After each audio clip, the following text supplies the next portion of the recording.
प्रेम से बोलिए सदगुरु साहिब जी की जय हो। सतनाम साहिब।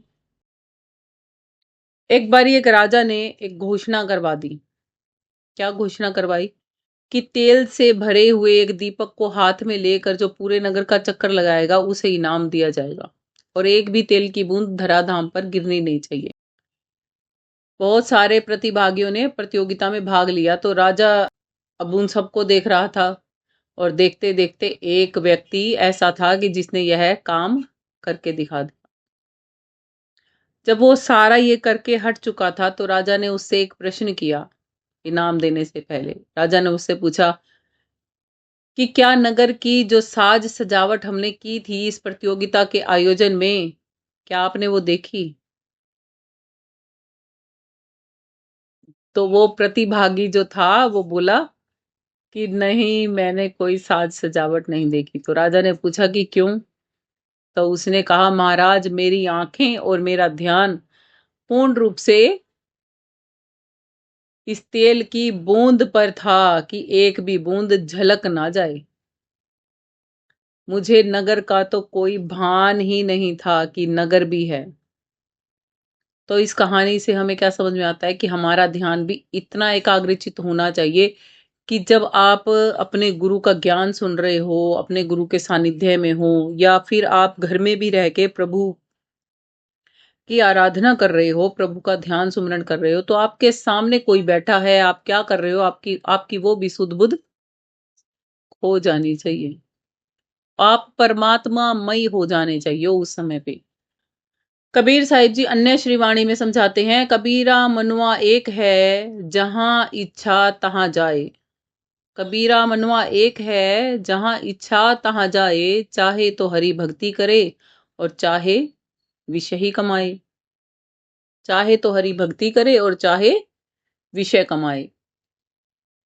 साध संगत जी, साहिब जी साखी के माध्यम से हमें समझा रहे हैं कि मन की स्थिति कैसी होती है। चुनाव हमारा होता है क्योंकि हम सबके पास मन तो एक ही है।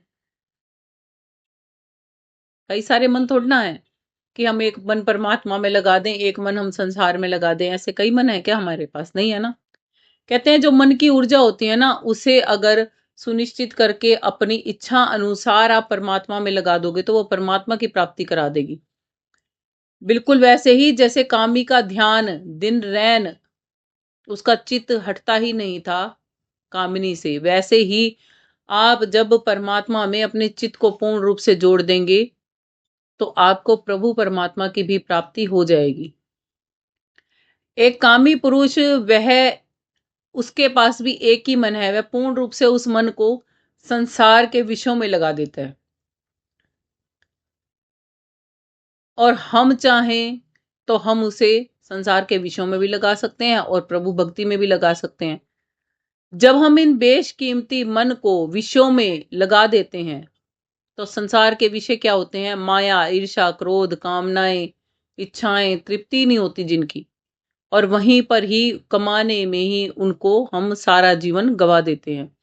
और उसी जगह उस मन को यदि हरि भक्ति में लगाते हैं, पूर्ण शक्ति के साथ प्रभु भक्ति में उस मन को झोंक देते हैं, तो वो मनवा दो नावों पर नहीं जाता बल्कि एक में चला जाता है। कभी संसार कभी प्रभु ऐसा नहीं होता वहां पर, फिर सीधा प्रभु भक्ति में जुड़ जाता है।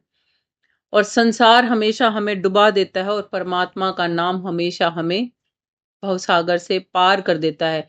यदि आपका चित्त अपने गुरु के चरणों में सदा सर्वदा जुड़ा रहता है तो आपको संसार सागर से मुक्त होने से कोई भी रोक नहीं सकता। आगे पलटू साहिब जी कहते हैं सर्व समर्पण के बारे में। तन मन धन मर जाद, काम निके ऊपर बारे, लाख कोई जो कहे, कहा तनिक ना माने, कहा तनिक ना माने। क्या कहते हैं कि कामी व्यक्ति अपनी प्रियतमा के लिए मर्यादाओं तक का, मर्जाद का मतलब होता है मर्यादाएं, और धन तन मन का तो आपको पता ही है, सब उस कामनी पे कुर्बान हो जाता है। दुनिया उसे कितना भी समझा ले कि भाई ये सब कुछ गलत है, मर्यादा विहीन है, क्यों तू उसके पीछे पड़ा है, क्यों अपना सब समय नष्ट कर रहा है, मगर उसके कुछ भी नेक समझ में नहीं आती। भगत की भी अवस्था बिल्कुल ही इसी प्रकार की होती है, वो भी बिल्कुल बेपरवाह हो जाता है, उसे किसी चीज की सुध बुध नहीं रहती, लोक लाज कुल की मर्यादा सब भूल जाता है भगत, और मालिक के चरणों में अपना सर्वस्व अर्पण कर देता है। साहिब कहते हैं, तन को जोगी सब करें, मन को विरला कोय, सहजे सब विधि पाइये, जो मन जोगी होए। भक्ति के दिखावे और हकीकत के अंतर का स्पष्टीकरण है इस वाणी में। साहिब कहते हैं कि शरीर से भगवा वेश धारण करके तन को तो जोगी कोई भी दिखा सकता है बाहर से, समझ गए ना, ब्राह्मण जैसी साधुओं जैसी वेशभूषा तो कोई भी धारण कर ले, मगर क्या ब्राह्मण जैसी वेशभूषा धारण करके हम ब्राह्मण हो जाएंगे? मान लो कोई अनपढ़ है और वो वकील की ड्रेस पहन ले, डॉक्टर की ड्रेस पहन ले, तो क्या वो डॉक्टर बन जाएगा?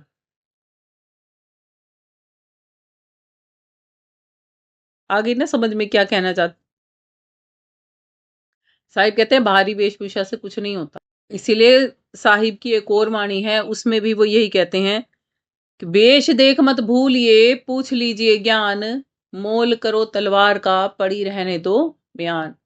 कि बाहरी वेशभूषा से कि कोई कितना सुंदर दिख रहा है, कितना आकर्षक दिख रहा है, या कितना भद्दा दिख रहा है, उससे आप उसके ज्ञान की परिभाषा को नहीं जान सकते।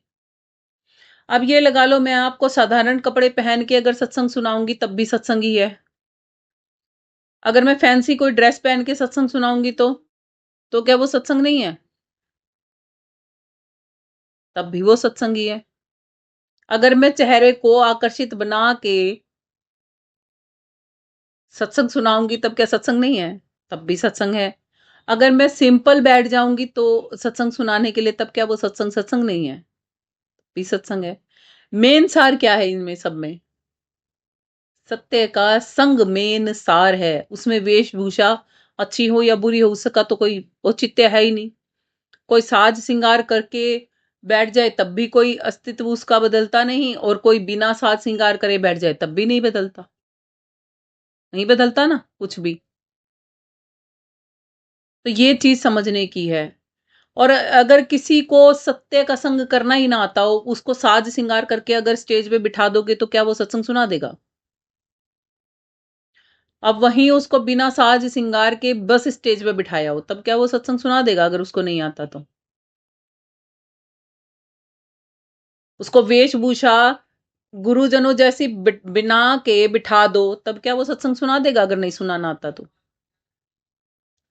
और उसको उसी के ही जो, मान लो कोई उसने आकर्षित कपड़े पहन रखे हैं, वही पहना के उसको उस पे बिठा दो, तब क्या वो सत्संग सुना देगा अगर उसे सत्संग सुनाना नहीं आता तो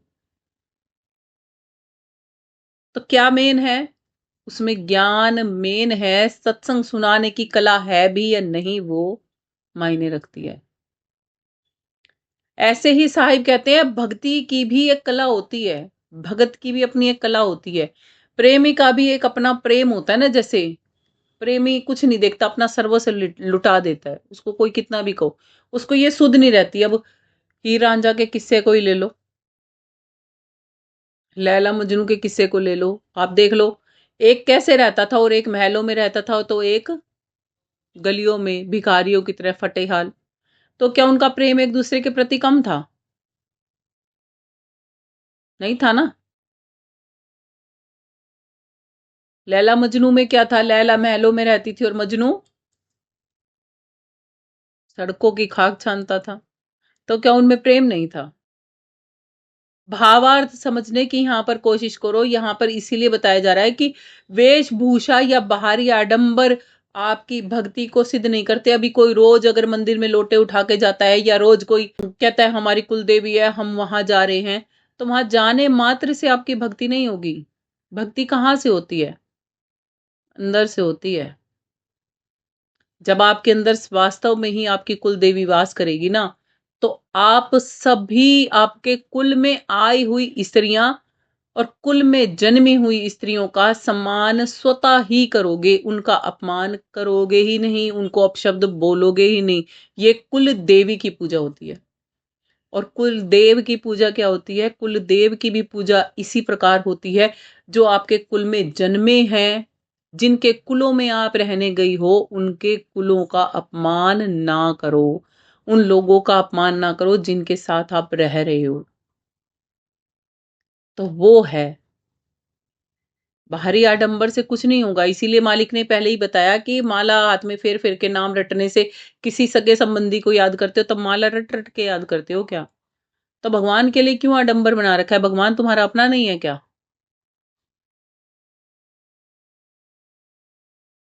तो साहिब इसीलिए कहते हैं, बाहरी आडंबरों को, वस्त्र भूषा को पहनो या त्यागो, उनसे अलग होकर, दुनिया के दिखावों से बचकर मन से जोगी बनना जरूरी है। बाहरी आडंबरों से जोगी नहीं बना जाता। तन के भीतर से संसारी इच्छाओं और मर्यादाओं को, मोह को छोड़ना होता है, बाहर से नहीं छोड़ना होता। विरला ही कोई होता है हजारों में से जिसको ये बात समझ में आती है। भजन की पंक्तियां भी इसी के साथ इसीलिए जुड़ती हैं। पलटू साहिब जी कहते हैं, तन मन धन मरी जाद, कामनियो परिवारे। क्या मतलब है इसका? कहते हैं जैसे एक व्यक्ति है, अपनी मर्यादाएं भी भूल कर केवल अपनी उस एक इच्छा के लिए जीता है, उस प्रियतमा के लिए जीता है, वैसे ही एक भगत मन में से सारे संसार को हटाकर केवल एक गुरु के चरणों में अपना ध्यान समेट कर गुरु के दिखाए गए मार्ग पर लगातार चलता रहता है।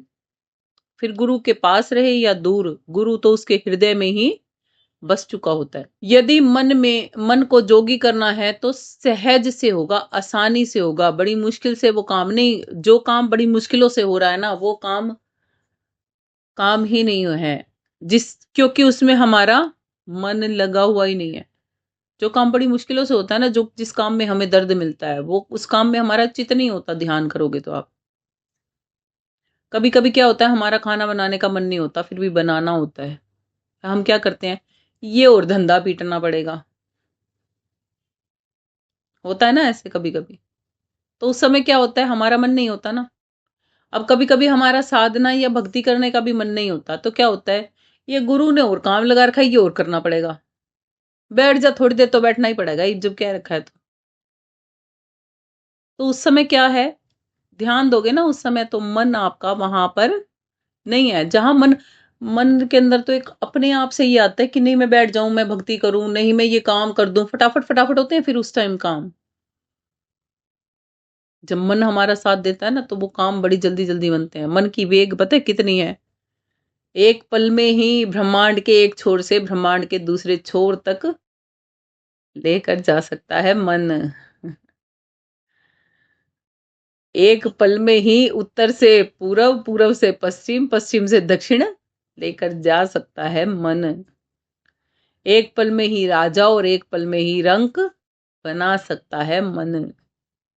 इसीलिए क्या कहा जाता है, मन के हारे हार है और मन के जीते जीत। और जो मन को ही जीत जाए वो प्रभु का सच्चा मीत।